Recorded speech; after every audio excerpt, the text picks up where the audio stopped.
BA, BTech, PhD, MBA सबको अच्छा job चाहिए, लेकिन इस सब की रेस में कोई आगे निकल जाता है तो कोई पीछे छूट जाता है। आखिर ये जॉब सबको क्यों नहीं मिलती? क्यों बचपन में दिखा हुआ सपना पूरा नहीं हो पाता? क्यों इंडिया में अनएम्प्लॉयड लोगों के नंबर्स बढ़ते जा रहे हैं? और ये सिर्फ आज नहीं, पिछले कई साल से हो रहा है। और कोविड के बाद भी बहुत सारे लोगों की जॉब लॉस हुआ है, जो कि आज भी पूरी तरह रिकवर नहीं हो पाया है। आखिर युवाओं को जॉब न मिलने का रीजंस क्या है? इसके लिए कौन जिम्मेदार है? सरकार या फिर प्राइवेट कंपनीज या फिर हम खुद? आइए समझते हैं इसके बारे में।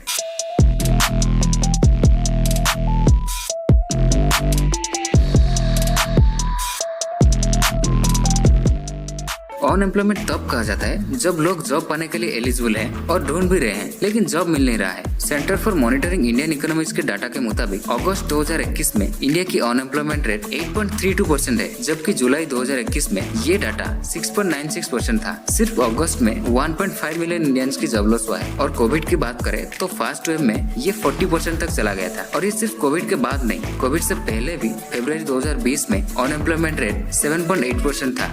इंडिया की वर्किंग एज पॉपुलेशन की बात करें तो ये 105 करोड़ से भी ज्यादा है, और इसमें से सिर्फ 40 करोड़ लोग ऐसे हैं जो कि काम कर रहे हैं और 3.5 करोड़ लोग अनएम्प्लॉयड हैं। और कोविड के बाद ये बढ़कर 4.5 करोड़ हो गए हैं। लेकिन आप बोलोगे इतने सारे लोगों में सिर्फ 4.5 करोड़ लोग क्यों? ये इसलिए है क्योंकि सारे के सारे लोग जॉब नहीं ढूंढ रहे हैं, और 4.5 करोड़ भी छोटा नंबर नहीं है, क्योंकि इनसे इनके फैमिलीज भी जुड़े हुए हैं। सो कई सारे फैमिलीज के पास जॉब नहीं है। और जॉब नहीं ढूंढने का मतलब ये नहीं कि वो काम करते हैं, क्योंकि बहुत सारे लोग ऐसे हैं जो काम करना नहीं चाहते हैं। और इसमें महिलाएं ज्यादा हैं, क्योंकि महिलाएं घर से बाहर जाके काम करना सेफ नहीं समझते हैं, और सोशल और कल्चरल कारणों की वजह से भी इनको काम करने नहीं दिया जा रहा है। इसलिए इंडिया में लेबर फोर्स पार्टिसिपेशन रेट 40% है, जबकि बाकी कई डेवलप्ड कंट्रीज में ये 60% है। लेबर फोर्स पार्टिसिपेशन रेट का मतलब ये है कि हर साल जितने भी नए वर्कफोर्स आते हैं उसमें से सिर्फ 40% लोग ऐसे हैं जो कि काम खोजते हैं। आज इस वीडियो में मैं आपको अनएम्प्लॉयमेंट के 5 ऐसे रीजंस बताऊंगा जिसको जान के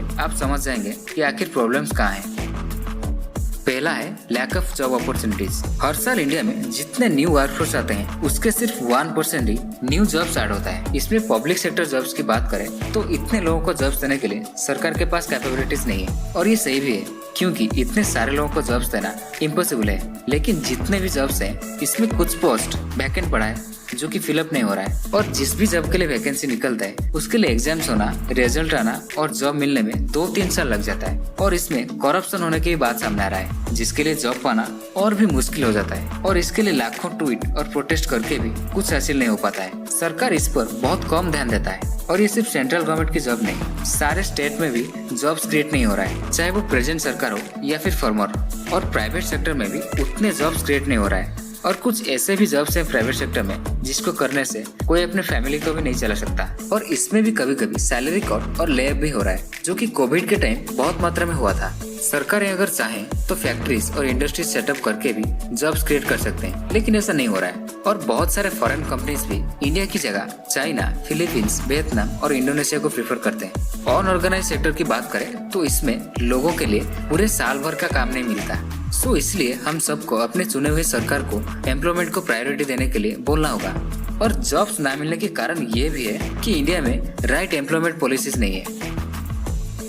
सेकेंड नंबर पर आता है लैक ऑफ स्किल्स। इंडिया में कई सारे यूथ के पास जॉब करने के लिए रिक्वायर्ड स्किल्स भी नहीं है, इसलिए कंपनीज उनको हायर करना नहीं चाहते हैं। इसका रीजन है हमारा एजुकेशन सिस्टम, जो कि हमें स्किल्स सिखाने की बजाय सिर्फ डिग्री लेना सिखाता है। इंडिया में बहुत सारे एजुकेशनल इंस्टीट्यूट में स्किल्स को प्रायोरिटी नहीं देते हैं, लेकिन अदर डेवलप्ड कंट्रीज में स्किल्स की मदद से एम्प्लॉयड होना सिखाते हैं। इंडिया में वोकेशनल स्किल्स और फ्यूचर स्किल्स जैसे कि problem solving, self management, leadership, technology का यूज एंड डेवलपमेंट नहीं सिखाते हैं, जो कि कंपनीज चाहते हैं। सो डिग्री लेने के बाद भी यूथ उन कंपनीज में काम करने के लिए एलिजिबल नहीं होते हैं। तो एजुकेशन सिस्टम में रिफॉर्म लाना और उसको लागू करना बहुत जरूरी हो जाता है। रिसेंटली एजुकेशन सिस्टम में जो रिफॉर्म आया है उसके बहुत सारे पॉइंट्स बहुत अच्छे हैं, लेकिन उसको ठीक से लागू करना बहुत जरूरी है। थर्ड नंबर पर आता है ऑटोमेशन। कंपनीज में ऑटोमेशन की वजह से जॉब लॉस होने लगा है। एक रिपोर्ट के मुताबिक इंडियन आईटी कंपनीज में 2022 के अंदर ऑटोमेशन की वजह से 3 मिलियन जॉब्स कट होने वाला है। और सिर्फ कंपनीज नहीं, एग्रीकल्चर और अदर सेक्टर में भी